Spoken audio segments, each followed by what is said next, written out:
We're very honored to have an incredible panel here today, both of government officials and business leaders. And before I introduce them, just to set us up, this panel is happening really at a historic slowdown in global trade, and also at a time when popular support for trade is really ebbing. So there's a lot on the table here, and to join me to discuss it, we have an incredible panel today. Cecilia Malmström is a trade commissioner for the European Commission. David Abney is Chief Executive Officer for UPS. Thomas Lemberg is a Minister of Trade for Indonesia. Niels Andersen is Group Chief Executive Officer of Moller Maersk. So you move the really big things, and he moves the big and small things. And Roberto Azevedo is Director General of the World Trade Organization based here in Geneva. Thank you all for joining us. To get us started, I'd like you all to go around and give us your impressions of where trade is right now and where you think it's heading. Cecile, could you please get us started? Well, that's a very big question, but just to give you some thoughts about the challenges we are facing from a political perspective in the European Commission, because what we have seen is that trade is more than ever in the general debate, which is a good thing. It's the time when a few nerds were discussing behind closed doors and Wall Street Journal reported and nobody else really cared, are gone.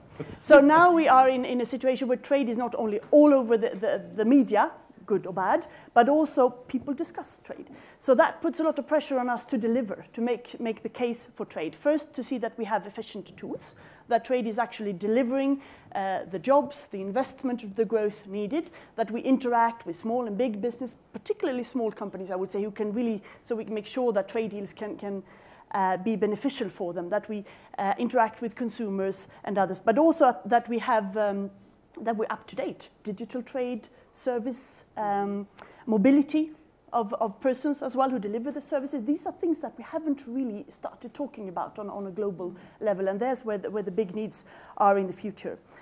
Also, to engage with citizens. We have, especially in the European Union, a big controversy against trade. There are actually hundreds of thousands of people out there demonstrating against trade. I have the privilege to be responsible of negotiating something we call TTIP.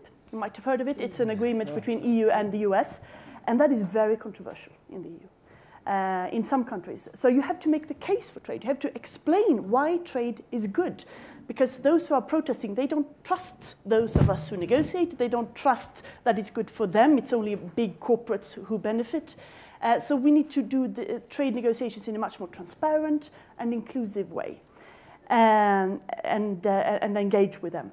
And also we need to listen to some of these concerns that trade is, of course, complex. It is multifaceted.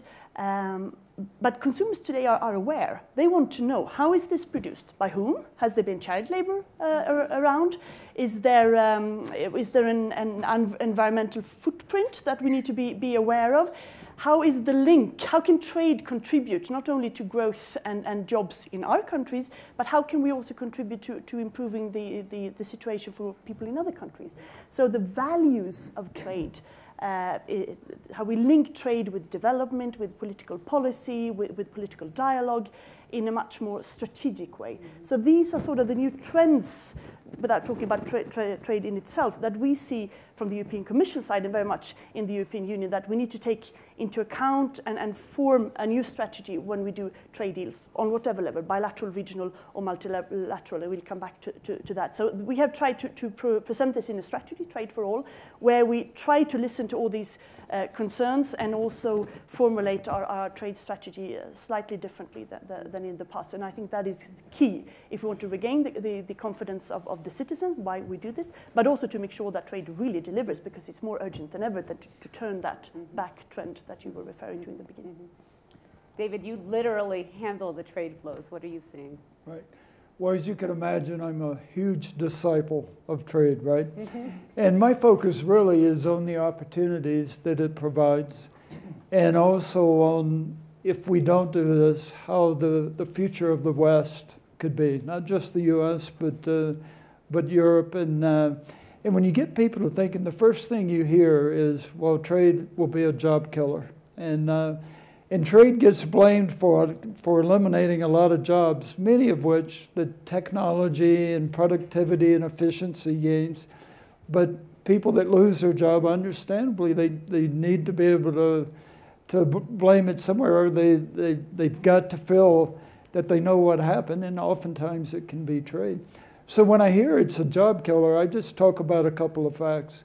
First is, in every place that the U.S. has agreed to a trade agreement, has reached a trade agreement, we have seen that exports from the U.S. to that country or to those countries increases at about 20%.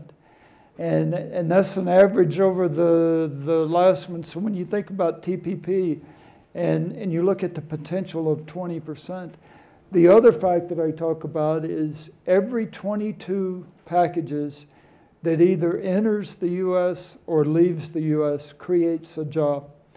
And so when you want to talk about it, it takes away jobs. You have to also look at the export jobs that it will certainly create, whether it's in Europe or it's in the U.S. The U.S. is particularly true when less than 2% of SME, small and mid-sized companies, even export at all in the U.S. And if they do, it's usually to one country, Canada or Mexico. And when 95% of the world's consumers is outside the U.S., if you don't believe in trade and you don't want to see trade agreements, then you're really restricting yourself to 5% of the world's market. And as these growing middle classes in Asia and the Middle East and Africa, as they continue to consume more and more products, the U.S. could, or Europe could get shut out of a lot of trade flows. The other thing is when people hear trade, they automatically think about goods. And trade in services really is more of an opportunity than even trade in goods, and is certainly the fastest growing sector of trade. And the last thing I would say is many people think this is going to benefit the UPSs, the IBMs, the AT&Ts, and those companies. It's the small and mid-sized companies that this could be the great equalizer, and especially with e-commerce.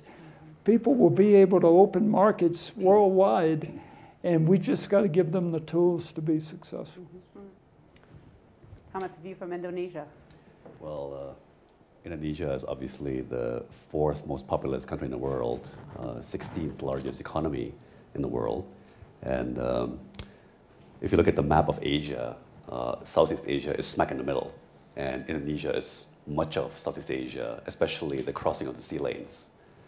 So Indonesia, Southeast Asia has been at the crossroads of sea lanes and global trade for centuries. Europeans in the 17th century and 18th century going to the Spice Islands and on their way to the Far East would pass through us, vice versa, Chinese merchants and so on. So maybe a bit different from the EU. I don't feel that I have to make the case for trade as such. I think we've gone through centuries of tradition of being natural traders, because of this, crossroads, of being at the crossroads of global sea lanes and the like. I think what is our challenge today is, for the last 10 or 15 years, we've had a strong drift towards protectionism, right? So this mindset has taken hold, certainly among the political elites, kind of a mercantilist attitude. And we've just got a new president and a new vice president. We had the biggest change of regime, biggest election in 10 years last year. 2 years ago, so he took office. Last year was his first full year in office, and took a fresh look. And if you really look at the data, if you look at the facts, you'll find that these protectionist measures have been incredibly hurtful to our economy. Actually, it's caused our industries to not be able to develop, right? Because anything that hampers the smoothness with which raw materials and components come in or goods come out, hurts your industry. So we're probably in the middle of executing one of the biggest policy U-turns in our country's history, right? We're basically now trying very hard to reverse course and dismantle these protectionist policies. We want to reach out to the world. We want to cultivate international partnerships, international relations. We're just restarting some dialogues with the likes of the EU and others to try to, become more internationalized, to become much more open to the world. Very, very interesting. Niels. Well, thank you. I think we all agree that it's been well documented that the trade and growth in trade is good for the economy, and the way it works is when you talk physical movement of goods is of course that you create the opportunity for people in developing markets to get jobs, and you create the opportunity for people in developed markets to get goods at affordable prices. So the overall effect is growth and a much better distribution, but also more global wealth. So a faster development and growth would be very good for the economy. So I think if we look at the situation right now, the situation is not super good.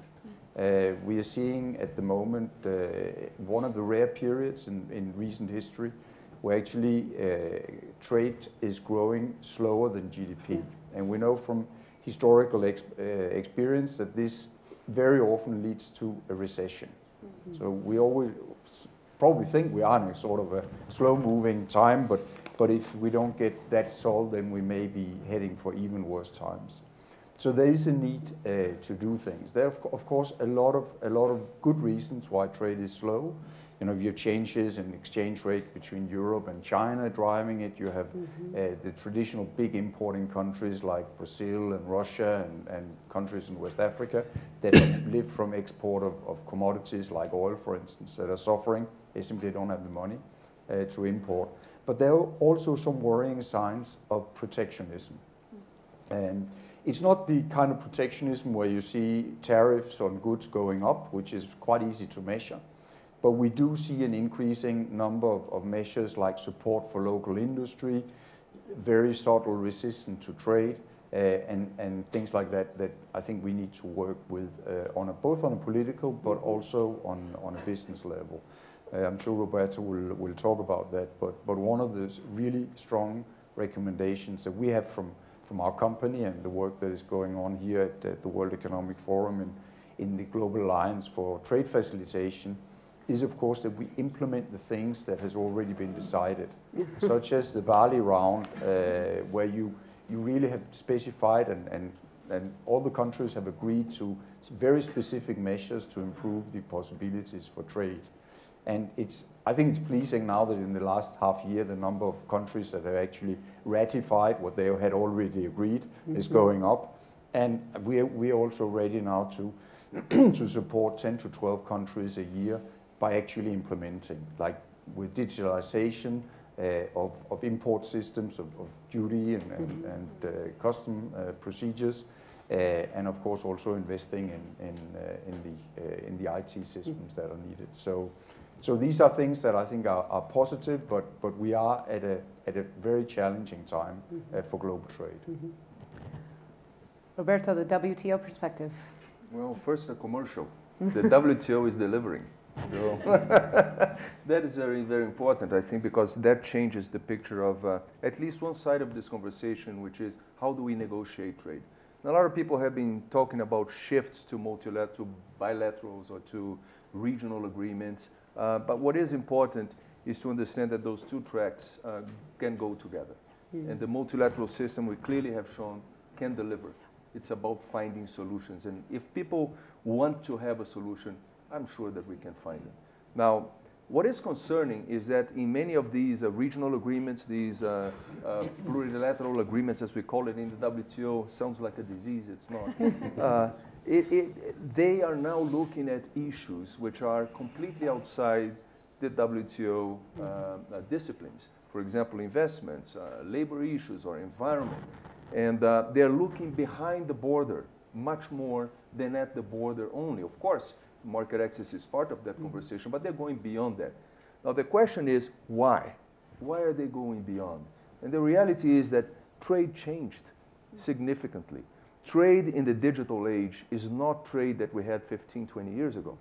There are new areas that affect the transactions, both in goods, in services. David was talking about the fact that we don't only trade goods. what is interesting to see is that even the type of sales have changed. Today, many manufacturers, many suppliers provide not only the good, but also the services. So maintenance, training, supplies of spare parts, all those services go together. It's a much more integrated environment than you had before. So it is important that business is looking at that, and we have to respond to these things. Now, how do we do that? I think the first thing and the first message that I brought to this meeting here at the World Economic Forum is we need more private sector engagement. We need more, because they are the ones who know what the conditions are on the ground.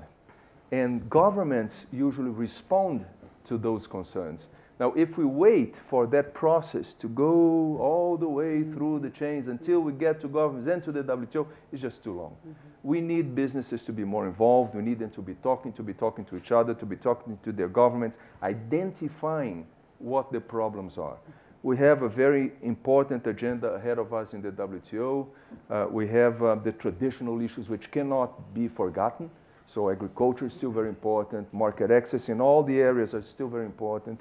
But we cannot forget that there are many areas that affect all of this. And we cannot just sweep them under the rug, under the carpet. We have to address all those things. Business input is very important.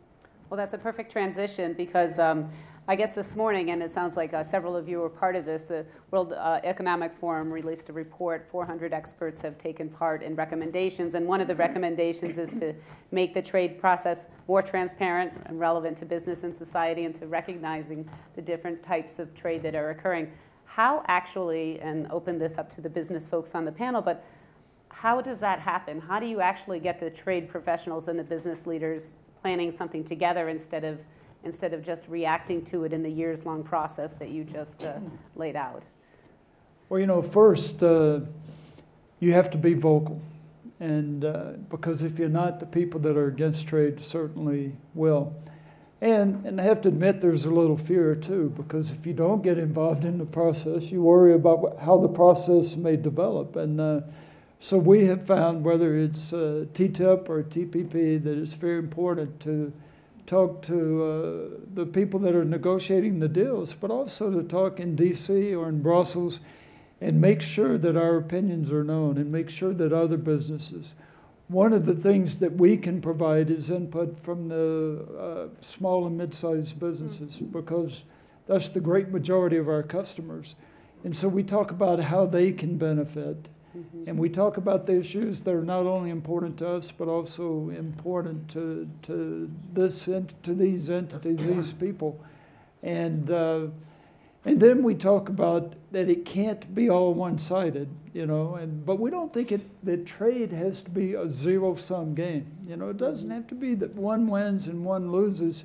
You know, if we remove barriers to trade, there's going to be benefits worldwide. Now, there may be some that gain a little more than others, and those are the points that we're talking about. But then this e-commerce trend that's happening, if we don't address this, then we're just losing a huge opportunity. And we think that e-commerce is the biggest opportunity this generation of business people are going to have. It's a challenge too, right? It's disrupted a lot of our worlds, but it's also a huge opportunity, and trade can really make a difference in that area. How can trade address e-commerce? I mean, just stretch that out further. How should the rules be updated to better reflect e-commerce? The easiest example is, and I talked a little bit about only less than 2% of U.S. small and mid-sized businesses export. And the reason they don't is because it's too complicated. They don't understand it. They sure don't have an export department, right? Because they may have 3 or 4 people. If we can reduce the barriers, make it much simpler, make it to where they can understand and give them market access, then that's where it can make a big difference for them, because they've got the ideas, but they're petrified when they try to keep up. So what are the laws in Malaysia compared to Indonesia, compared to Poland? And it's just too much for them now. And if we can remove a lot of that red tape, we'll see that they will be able to seize the moment, and it will create a lot of good opportunities. I think. Oh, sorry. Okay, thank you. No, I just wanted to bring up a very interesting point by Canada's Trade Minister, Chrystia Freeland, in another session here in Davos, which was, we need dialogue between government and private sector and civil society. So I thought that was a very eye-opening comment because I thought about it again, right? We probably don't do enough to engage civil society, right? The fact that there are hundreds of thousands of people in Europe demonstrating when Europe is one of the world's great traders and benefits so much from trade. Clearly, it reflects a failure of communication, a failure of public education. And then I thought about it again in a very personal level, right? I mean, just very practical sense. Yeah, as a lay person on the street, how come I know so little about it?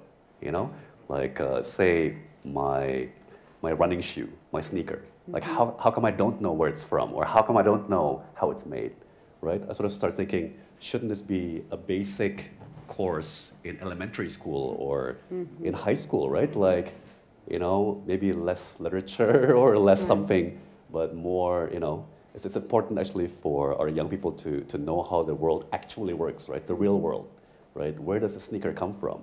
You know, where does this iPhone or this Android phone come from? Or how does it put together? Like, how does it work? I actually do wonder whether we shouldn't integrate this very practical knowledge even into basic curriculums, for example. Neil. Well, I think Cecilia can entertain us for long about all the issues about public opinion in Europe on TTIP, but really what is happening now in the world is that you have a lot of fear among people who don't understand the mechanisms of trade. And frankly speaking, I don't think you can blame them, because there are a lot of leaders also who are sort of using that nervousness for political purposes. So I think what is essential is that we remove the fear element, and in some cases you can do that by promoting bilateral treaties or regional treaties. So you have as an example, you have the Pacific Alliance among the Pacific countries in Latin America that have gone together, and for the population in those countries, it's much less fearsome than having an alliance maybe with Japan or the US or Germany. So when you use those smaller trade areas, you make it much more visible and easier to understand for people.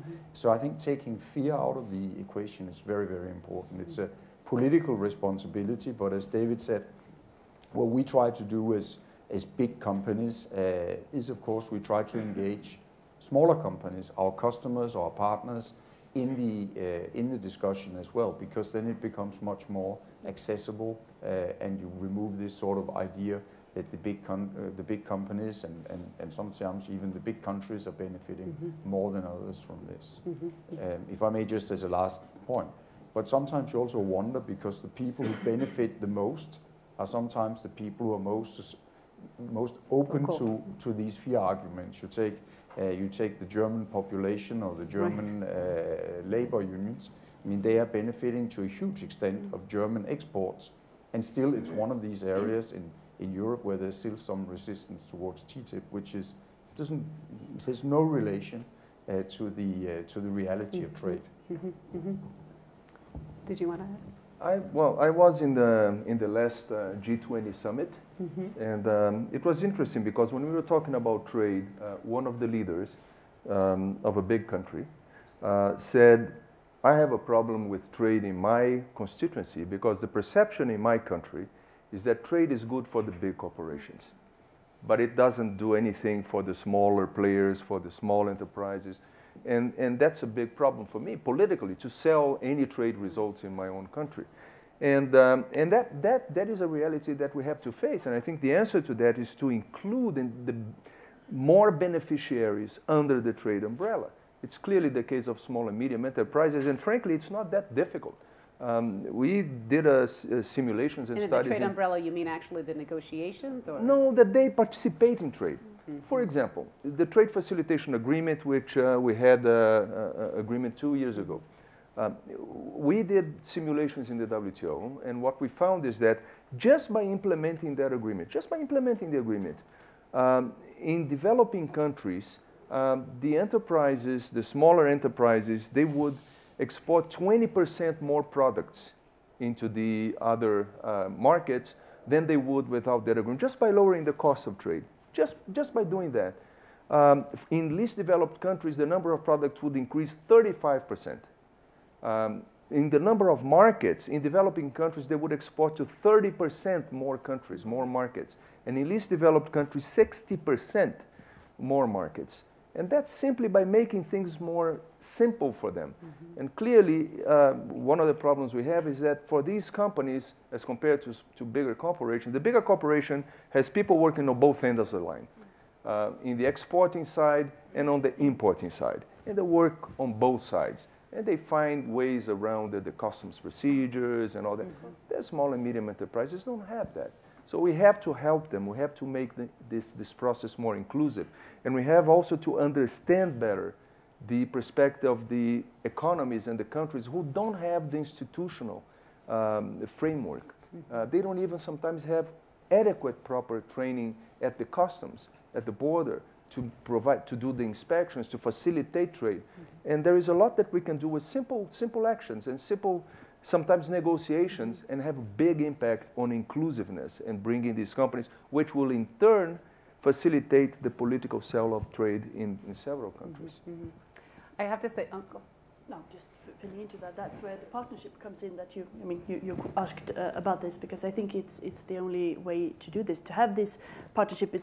While we're all busy doing or negotiating trading practice, we also need to dedicate some time to this global conversation jointly to sort of tell the narrative, because it is not an obvious thing that trade is good for your country or trade is good for you.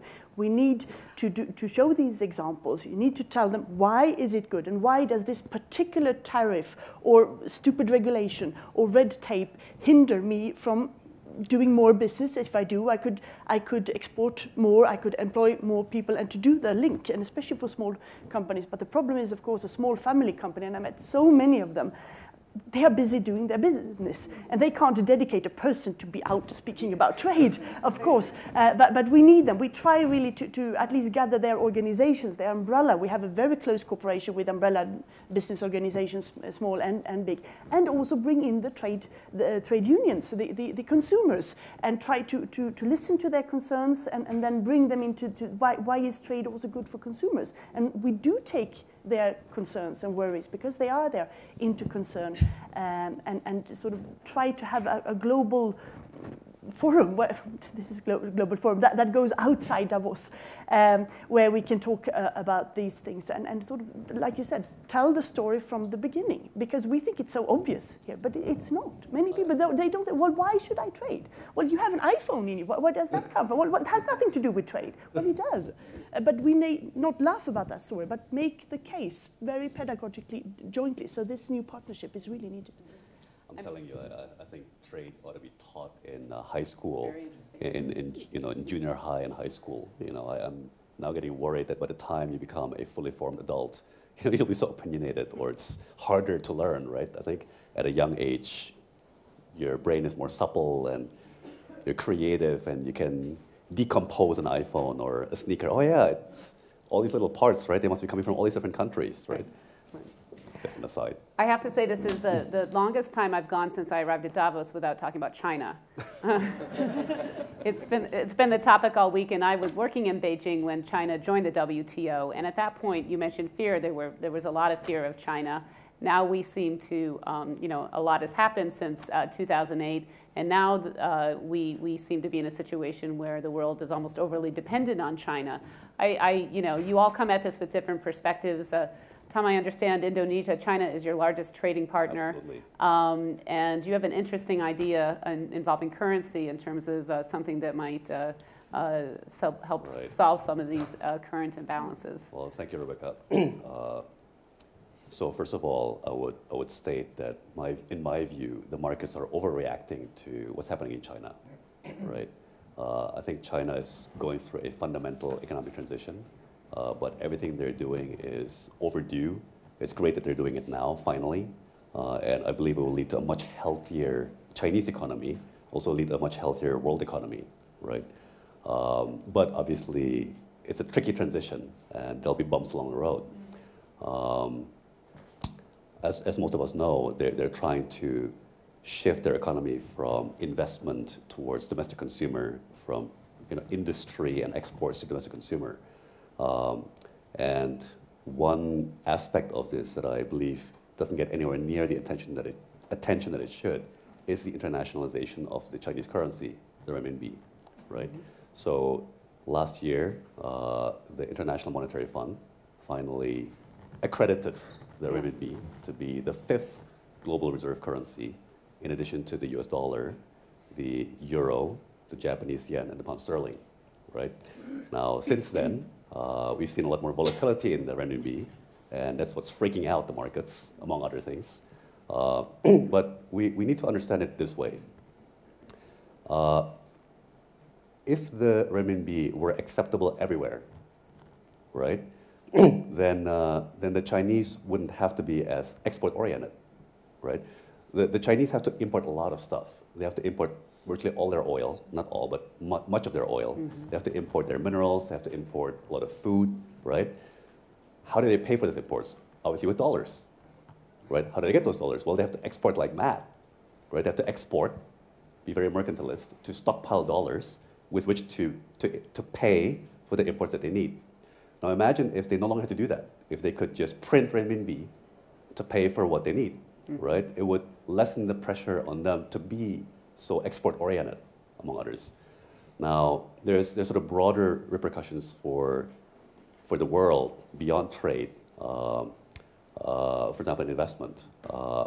So the way I like to think about it, right, the last 10 years, and especially since the global financial crisis, the world's 4 big central banks, the Fed, the ECB lately, and Bank of Japan, and amazingly even the Bank of England, have been working very hard. They've been printing money like crazy, right? But by doing so, they're providing liquidity to the world. Conspicuously missing has been the central bank of the 2nd largest economy in the world, China.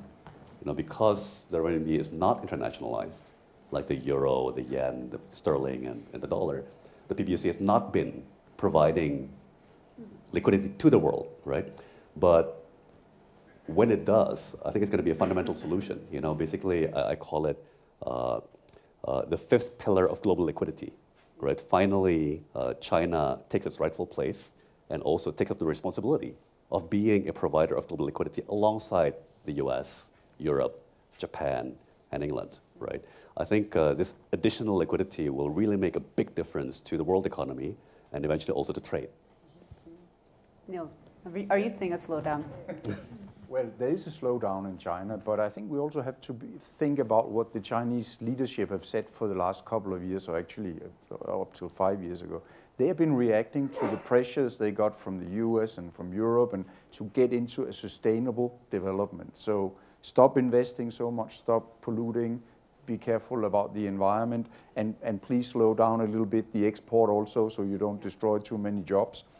And what the Chinese government announced a few years ago was that we are going to change our economy. We are going to cut back on investment, so we'll build less roads, we'll build less buildings, and we will make sure that our economy flows in direction of domestic consumption, more services, and less manufacturing. This is, the scope and the dimension of this change is unprecedented in world history. So I think we need to be a little bit patient and cut them a little bit slack and say they're actually doing what they said they do. Yes, it gives some volatility for now, but it is the only way China can grow in a sustainable way. You've lived in Beijing. If you've been there recently, you have noticed that the air is very polluted. The population is really wanting all the same things as we have in Western Europe, that is more consumption, it's a clean environment, and so on. And they're reacting to that, and I think they deserve a lot of applause for that. And yes, it's difficult. Yes, we'll see volatility, but I think we have to be a little bit patient. Yeah, I think contributing to this conversation, it is somewhat perplexing to see the markets all of a sudden reacting so strongly to something that we knew would happen. It's not like this is news and everybody's surprised that China, we knew that China was going to decelerate months in advance, years in advance. In fact, the predictions were for the deceleration around 6.9%. They decelerated exactly at 6.9%. And we know that predictions are that for this year they're going to slow down even further to 6.3% and next year 6%. So it will be very unusual to see next year people saying, oh, they further decelerated. We know that this is the situation and this is where they're going to be. So we had time to plan for this. We know that this is the situation. And by the way, I agree with those who say this is a healthy transition. David, how are you seeing the trade flows? Are they changing a lot? Say, even since the WTO, are we seeing much more trade from China? Are you seeing more China, the developing world, less bilateral trade? I mean, what do you, when you look at your maps of shipments, how has physical trade really changed?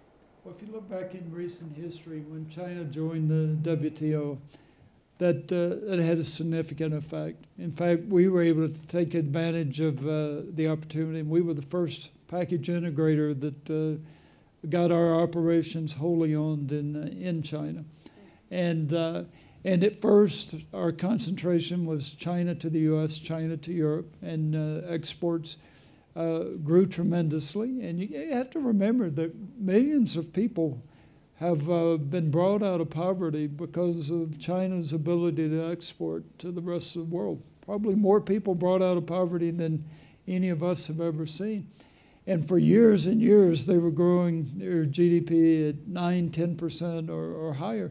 To believe that that would go long-term into the future and there wouldn't be bumps in the road, just being naive, but it's very easy to think that when you see it 3 or 4 years. Then you see consultants that put charts out that if they continue at that rate for the next 20 years, what their economy is going to be. So we're not overly concerned either. I'm not so sure that that most of the people I talk to are real confident that the number is 6.9. You know, it may be less than that, but even if it is, You willing to wager a guess? yeah, you know. I have a lot of things to do. Being able to predict that is not one I'm going to spend a lot of time on. But the point is, it's decelerating, but it's not getting smaller. As far as, you just got to look at the growth rate. The growth rate is not as big. But when you look at the middle class in China, is almost the size of the U.S. population. And you don't have to take it a few years down the road till it's going to be the size of the European Union population. And look at the potential that offers. So yes, we're watching what's going on in China and we're making some adjustments, but long-term future, we're very positive about it. And don't judge what you see in China by China to the US, China to Europe. The intra-Asia trade is such a huge, huge market that many Westerners greatly underestimate the effect of that on the economy. Cecilia, you are in the middle of some intense negotiations right now. You're trying to push for a trade agreement between Europe and the U.S. And I would say for people who aren't trade experts, they don't even really realize that there's not a trade agreement, that Mexico, for example, has a great advantage over European and American car companies when shipping to each other. You've been here at Davos meeting with Ambassador Froman and others. You told me you would hope to get it done by the end of this administration. Do you think it's possible? Not to put you on the spot. Karl Popper said optimism is a duty, so I follow him. Actually, TTIP is one of 20 negotiations we are having in the European Union, but this is surely getting the most attention. It is a bit strange, actually, that we don't have a free trade agreement between EU and the US. It would have been natural to have one since years ago. And we are, of course, trading with each other. I come from a country, Sweden. We had our first trade agreement with the US, Sweden-US, in 1743. Which, and many European countries have the same.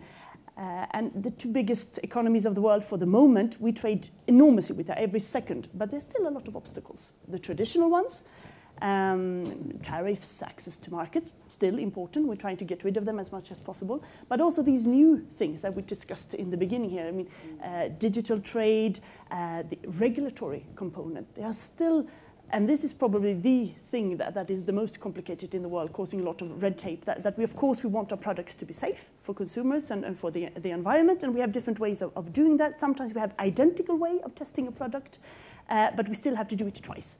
That costs a lot of money, and it's very time-consuming and very bureaucratic. So these are the things we are looking at. Can we agree on a joint standard, or can we respect or recognize each other's standards, and can we work jointly for future standards? Because it would be a huge demand in the future for standards for different kinds. So these are the things we are doing. We are working hard. We are really working hard, but it's complicated because you need a lot of technical data as well, apart from the political difficulties. But we are very committed to try to do our utmost to have an agreement by the end of this year, which would be the end of this administration. It is theoretically possible. We have the will and the resources to do that, but of course there's a political reality. It has to be a good deal.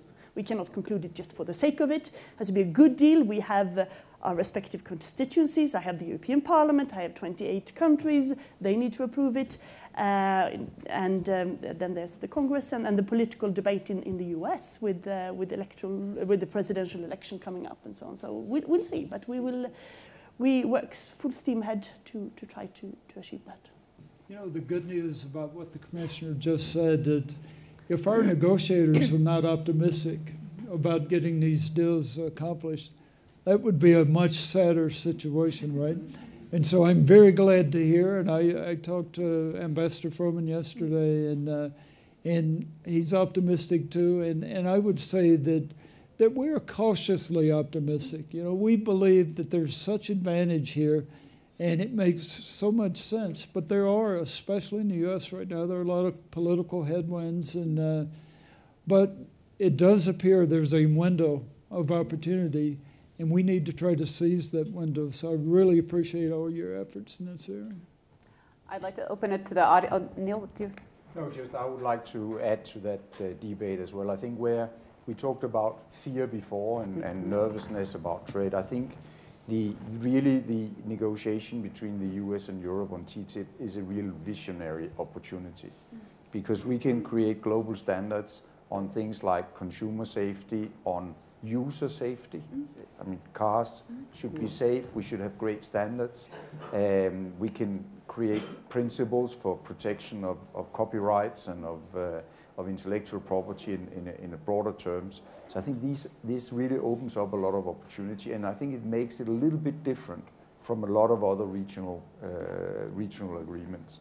And I'm not for a minute saying that this is more important than WTO work, but I think it is a little bit different, because at WTO we've seen that the Doha round at least has been, it never really progressed fully. We did great work on trade facilitation, but this is an opportunity to take another step and lead the world. And I think it really needs support for everyone, and it's hugely encouraging that Cecilia is saying that there's a good chance for that. And Roberto, you don't mind these bilateral, you said before, you're in support of any number of trade agreements? Not at all. On the contrary, I'm very supportive. And to the extent that these agreements can happen, I think they only feed into the positive energy that trade needs at this point in time. And the WTO will certainly benefit from the input that will come from these negotiations. Look, if you have at the end of the day a network of agreements like that, there will be much more disposition of the members and the participants of these agreements to negotiate multilaterally.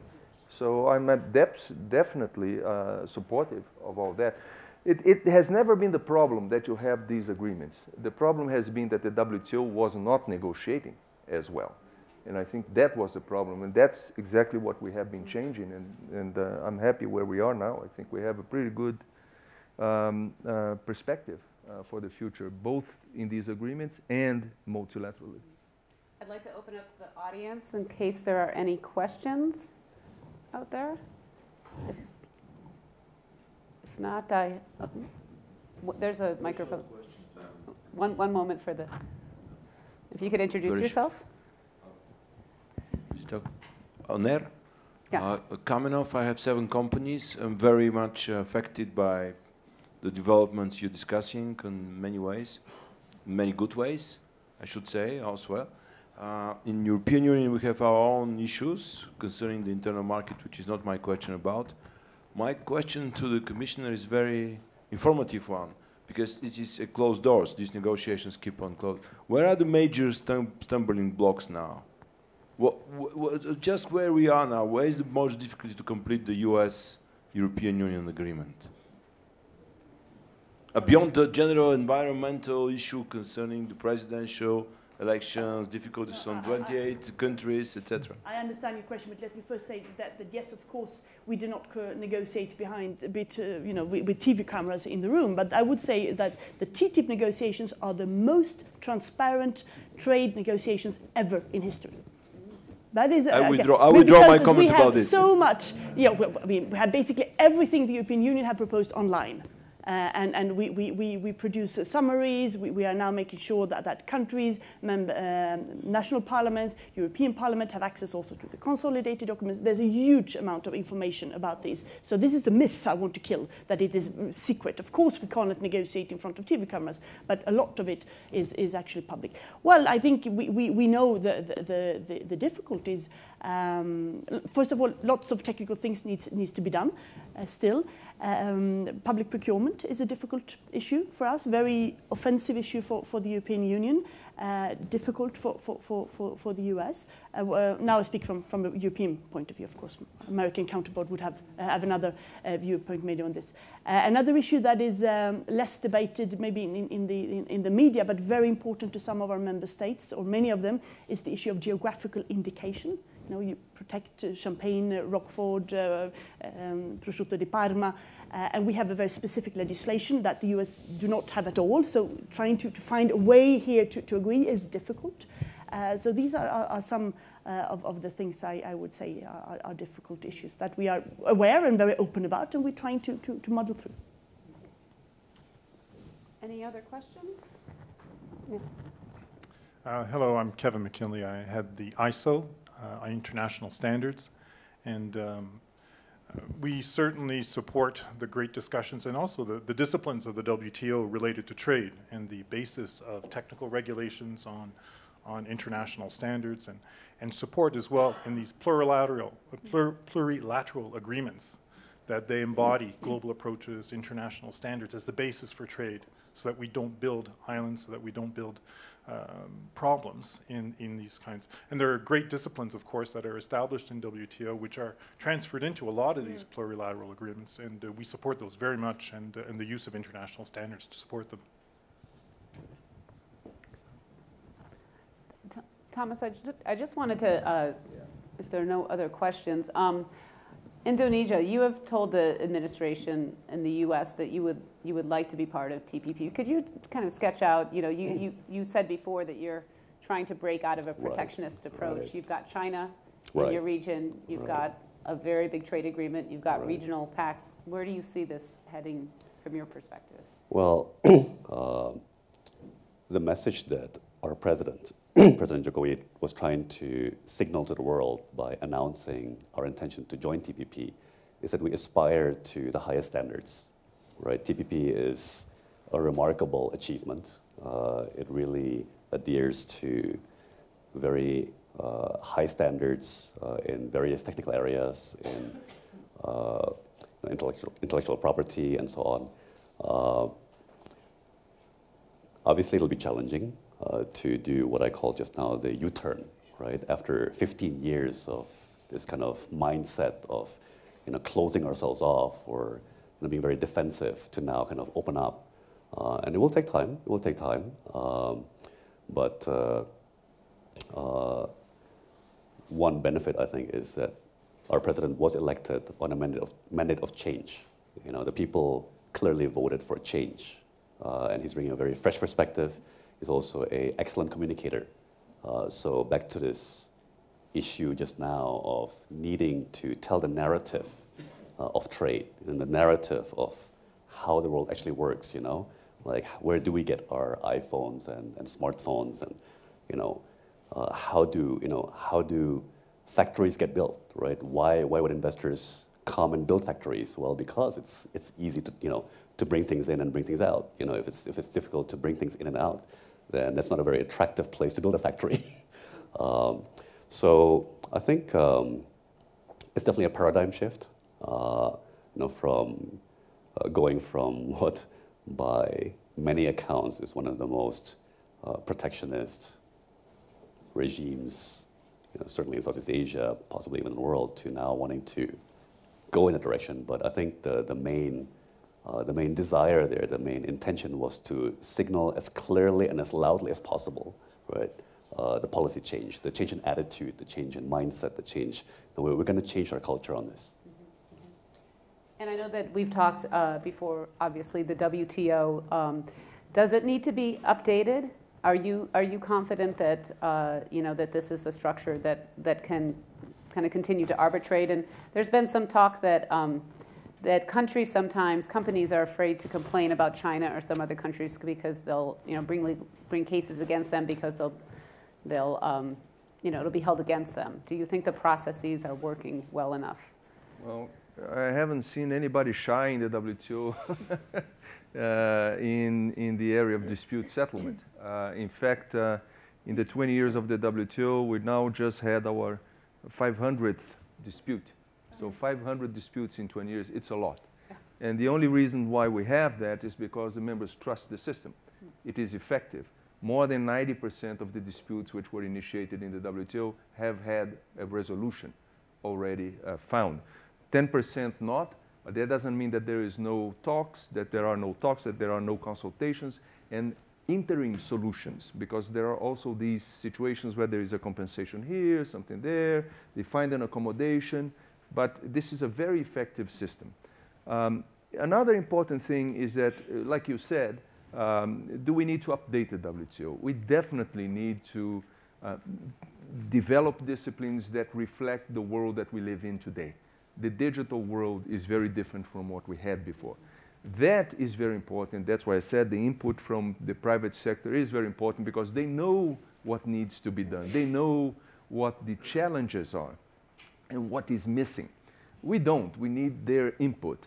But having said that, it is also very important to understand that it doesn't mean necessarily that the WTO is outdated or that it has become irrelevant, because the WTO agreements are, an analogy that I would use is like a constitution. It also has very basic principles. And even with the changes in technology and new types of business, those principles still apply. And still the disputes come in areas and products that didn't even exist when the agreements were put in place.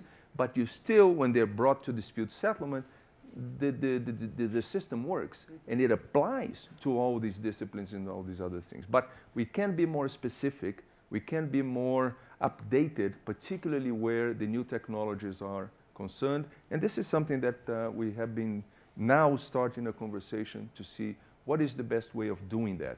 What is important is that in the WTO at this point in time, there seems to be a critical mass of members who say, we need to do it.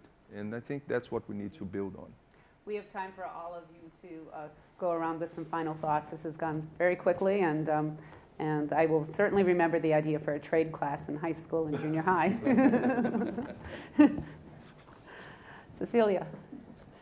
I think we talked about many things, but maybe summing up what we said here, that trade is going down, but trade is more important than ever.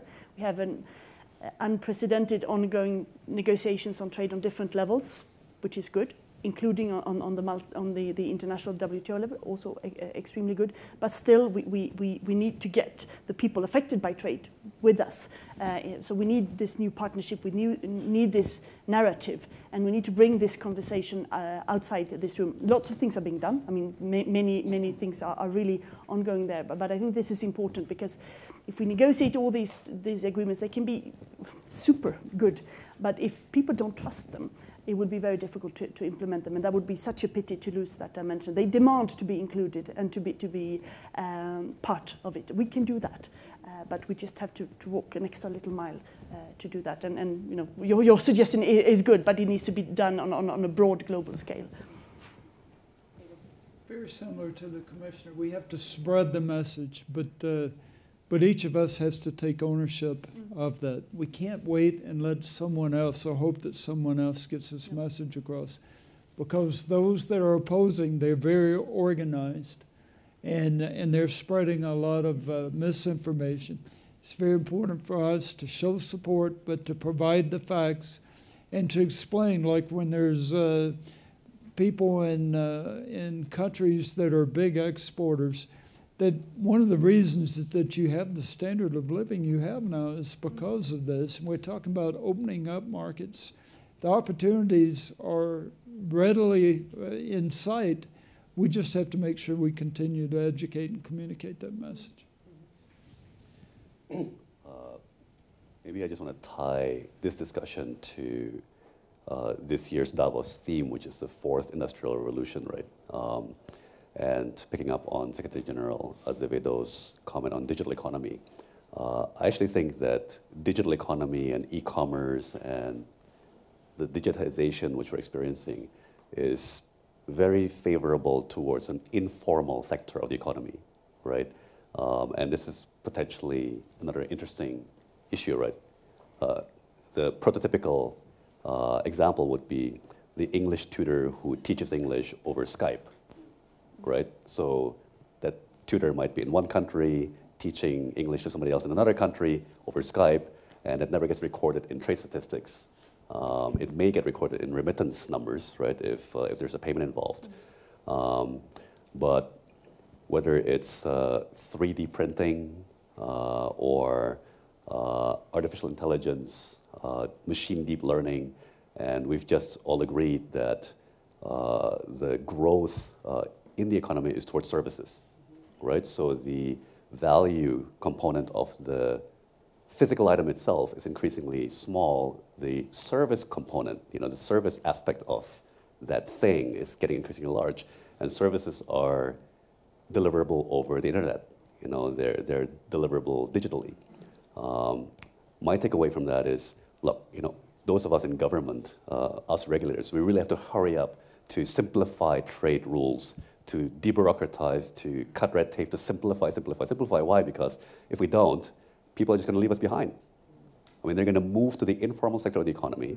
They're going to trade informally over the internet, right? They'll go behind the border by shipping in 3D printers and then just sending the design, and it gets, there'll be so many technologies to get around all the obstacles that we've created. So either we get with it, right, and we simplify trade rules, we deregulate, we make things easier, or people will just move to to cyberspace and to this. They'll use the technologies of this fourth industrial revolution to simplify it instead of us. David needs to get a plane. If you two could wrap us up very quickly. Okay, I think a lot has been said already, but I would advocate as a last final comment, in addition to pursuing the visionary opportunities in promoting the agreement, the TTIP agreement, I think it's also very important that we continue to work on making trade something that creates inclusive growth. So continuing to support the WTO agreements, making sure that developing markets, economies that are now starting to show a lot of initiative and being positive towards free trade, that they get included, and that we as companies also continue to invest in those countries, because frankly speaking, following the drop in raw material prices, they've gone a little bit out of fashion. And I think we run the risk of disrupting global trade progress if we don't keep in mind that we need to continue to invest in giving them opportunities to trade and be part of the global economy. I think that if you want to have trade supportive for growth, you need to break down some barriers, some rejections, political rejections sometimes towards trade. And the way to do it is not only advocacy, it's not only explaining how trade is good for the economy. It is also by action. It's by bringing the small companies in. It's by making more people beneficiaries of the system, of the trade flows. And the way to do that is to provide them with an easier business environment, easier and simplified procedures. And we can do that. Clearly, we have done that already with the trade facilitation agreement in the WTO. We can do a lot more. So I would strongly urge everybody to think about ways to bring other players into this. And if we do, if the small and medium enterprises, which at the end of the day in some countries provide more than 80% of the jobs in those countries, if they are participants in trade, you will see a complete shift in the politics of trade across the globe. I'd like you to join me in thanking our participants. It's a fascinating discussion.